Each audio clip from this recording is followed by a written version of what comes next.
최근 우리나라 정부가 내년도 예산안을 발표했습니다. 무려 728조 원, 올해보다 55조 원이나 늘어난 수치인데요. 증가액은 공식 통계를 집계한 이래 역대 최대치입니다. 예산을 많이 집행할 수도 있죠. 돈이 많으면 상관이 없습니다. 문제는 정부가 예산 증액과 함께 앞으로 4년간 나라빚이 연평균 121조 원 이상 늘어날 것이라고 보고 있다는 사실입니다. 이재명 대통령도 취임 100일 기자회견에서 적극 재정 정책을 하게 됐는데 아마 그 이전에 보기 어려울 정도로 대규모 예산 증액이 이루어질 거다라고 인정했습니다. 그러면서 저희가 약 100조 원 가까이 국채를 발행하면 부채 비율이 약 50%를 약간 넘는 정도가 될 것이다. 그런데 다른 나라의 경우 대개 100%가 넘고 있다고 덧붙였습니다. 이 대통령 말대로라면 우리나라의 재정 건전성은 다른 나라보다 월등히 좋다는 얘기가 되는데 과연 사실인지, 정말 이렇게 부채를 늘려가면서 돈을 팍팍 써도 되는 걸지 오늘의 지식라이프에서 알아봤습니다. 먼저 세계 부채 상황을 알아보겠습니다. 유엔 무역개발회의가 지난 6월 부채의 세계 2025란 보고서를 냈는데요. 여기서 세계의 공공부채가 지난해 사상 처음으로 100조 달러를 넘었다고 밝혔습니다. 원화로 약 14경 원에 달하는 수준이죠. 부채 증가가 비단 우리나라만의 상황은 아니란 얘기입니다. 하지만 부채의 액수만 가지고서는 사실 국가의 재정 건전성을 판단하긴 이릅니다. 예를 들어 제가 10억 원의 빚이 있다고 해보죠. 엄청 큰 숫자겠죠?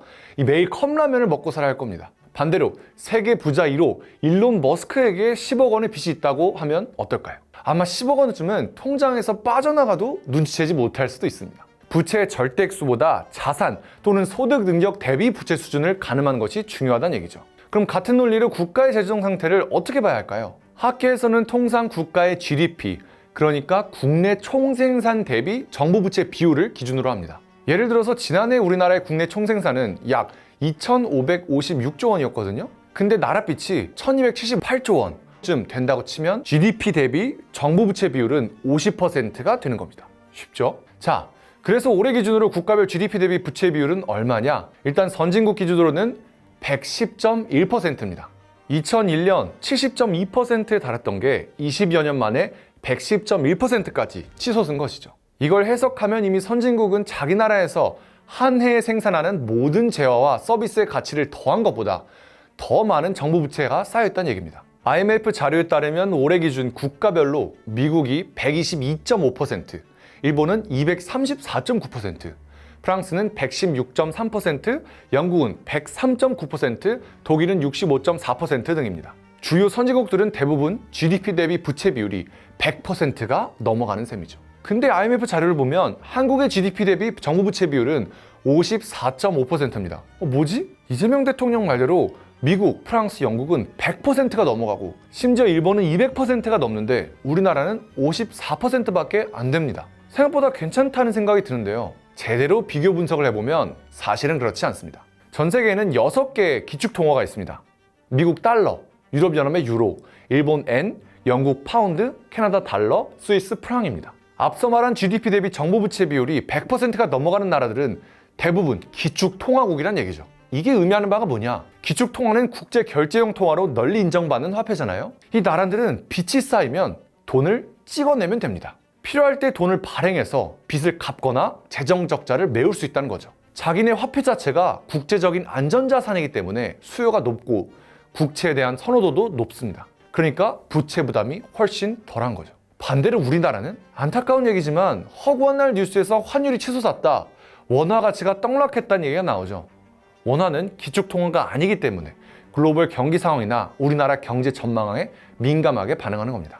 정리하자면 절대로 우리나라를 기축통화를 보유한 다른 선진국들과 비교해선 안 된다는 얘기입니다. 우리나라 경제 전문가들은 한국의 최대 GDP 대비 부채 비율은 60% 수준이라고 보는 사람이 다수인 이유이기도 합니다.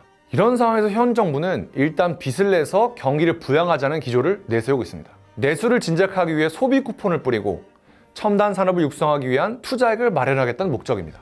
저출산, 고령화에 따른 사회복지 수요가 늘고 다른 취약계층에 대한 지원도 필요하다고 하죠. 물론 모두 나름대로의 이유와 정당성이 있습니다. 하지만 문제는 부채 증가 속도가 빨라도 너무 빠르다는 거죠.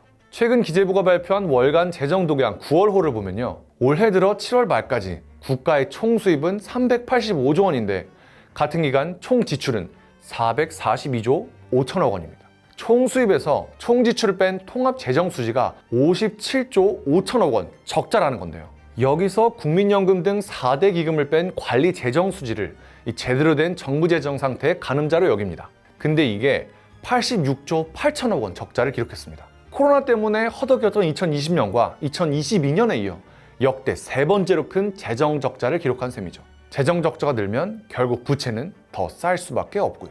그런데 서두에서 말씀드렸다시피 내년도 예산 증가액도 사상 최대치입니다. 정부 부채가 눈덩이 굴러가듯 불어날 수밖에 없는 구조인 겁니다. 국가 채무는 내년 처음으로 1,400조 원을 넘어설 예정이고 매년 100조 원씩 불어날 전망입니다. 물론 부채를 늘리는 게 불가피하다는 주장도 있습니다. 경기를 부양하기 위해 어쩔 수 없다는 취지입니다. 그리고 정부가 부채를 효과적으로 잘 쓴다면 경제 성장률을 높여 투입한 돈보다 더 큰 경제적 성과를 낼 수도 있는 거니까요.